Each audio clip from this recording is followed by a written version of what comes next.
Hello, our wonderful math team. I really do need another intro because Ms. Newsom's rolling her eyes at me. So how about you guys intro the video?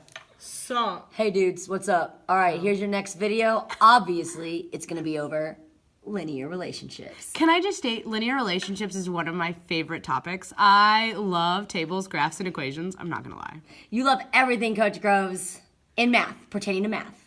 It's true. I'm kind of a math nerd, and I'll admit it. There's nothing wrong with that. I would rather have a teacher that's a math nerd that hates math. Yeah, it's true. For sure. I'd rather like math and love to do it, and that gets hundreds on the test that you guys take. But I don't want to leave inequalities and equations.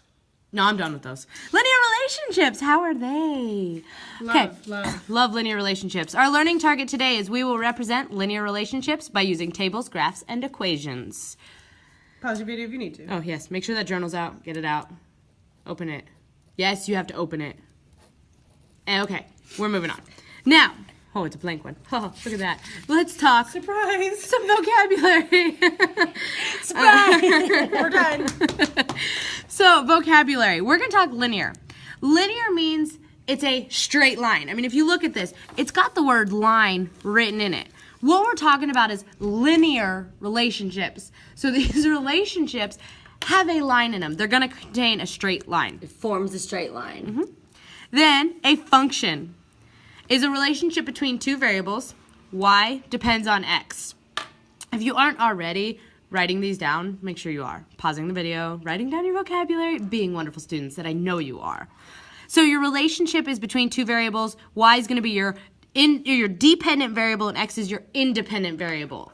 Because Y depends on X, Y is dependent. So like a relationship that could be a linear function relationship would be like so-and-so makes $15 an hour.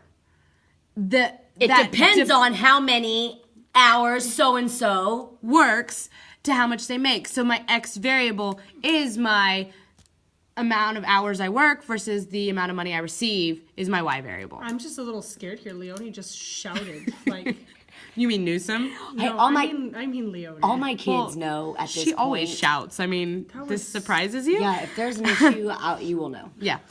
So rate of change. The rate of change is your change in your Y divided by your change in your X. Now we've got down here another word for rate of change is your slope. Yay, slope. So when you hear us say rate of change or slope or Constant of proportionality. we're talking about the same thing, y'all. And I know it's a lot, but these are just words that you're going to be hearing, and it all means the same thing. Yes, and we'll let you know. We're going to tell you. It's just the same thing. They just like to confuse you and make it in like 5,000 Just like different when ways. they say, "Hey, Miss Green, you're lit." I was like, "What does that mean?" And y'all like, "Oh, what does it mean? It's like cool or something." Yeah, but look up the definition in the dictionary. It's not. Y'all use different words for stuff, so Yeah. we're gonna throw you off by using different words. Exactly. Y'all like using all kinds of weird words. Weird, crazy words. I know. I So don't anyway, so get it. slope, rate of change, and constant proportionality, they all mean the same thing. So the common way you will actually hear it is actually slope. Yeah, you'll hear slope a lot more. That's slope? the one you're going to hear. What does it mean when they say you're lit? When you're lit, Yeah. that means Like you're on point. You got this. What does You're on good. point mean? Okay, so see, On point. That means that just means if I say a cool joke and you like it, that's lit. Okay, so see, all of that she just said, it's kind of like rate of change, Slope, constant of proportionality. They all mean the same all thing. mean the same thing. There we go. Okay, I'm glad I could help. Okay. Yes. for sure. Okay. So now, what you're going to see, this is the way you write an equation. This is called y equals mx plus b. This is your standard? This is in no. standard This is slope form. This is slope-intercept form. Slope-intercept. Slope-intercept form. What does this mean? Oh my So many goodness. people wanted to see me write upside down. Oh, Yeah, Here we my go. kids, there you go. She's Slope. totally writing this upside down. Intercept. I don't know how to spell that. So I'm just form. E. I feel like I Okay. should actually show them you're writing it upside down. They can tell. Look at this writing. She could just write like a child. That actually looks great. Oh, look, I'm writing looks so upside good. down. See, look at that. Slope-intercept And form, that's because I'm not even in yay! front of it. But, you know, I can write in cursive. She totally can. Just FYI. So y equals mx can't. plus b. What do these things mean? Well, first off, we've seen x and y already. Y is our Wait, weren't we just told up here that Y is our dependent variable. Or your DV? We've talked How do you about spell this in, dependent? hold on, DEPENDENT.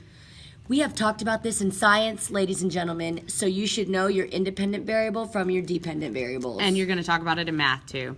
So that means x was my independent variable. independent. That means it can live on its own. Independent. But can it? Yes. M, right here. What do you guys think M means? M is going to be our rate of change, Marvelous math.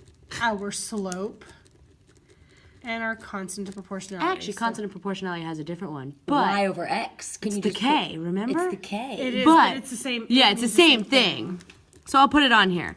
But it does have another letter too. Wow, those totally just went together. Maybe you should have used commas. Maybe. So we've got the rate of change, The slope. slope, And the constant of proportionality. Those are the three that. But remember, we're gonna most commonly hear it as the Slope. Slope. And then we've got B, which is actually our y-intercept. Okay, and I love talking about y-intercept because B, your y-intercept is what is going to intersect The y-axis. your y-axis. I mean, And that's like the easiest We thing. actually talked about.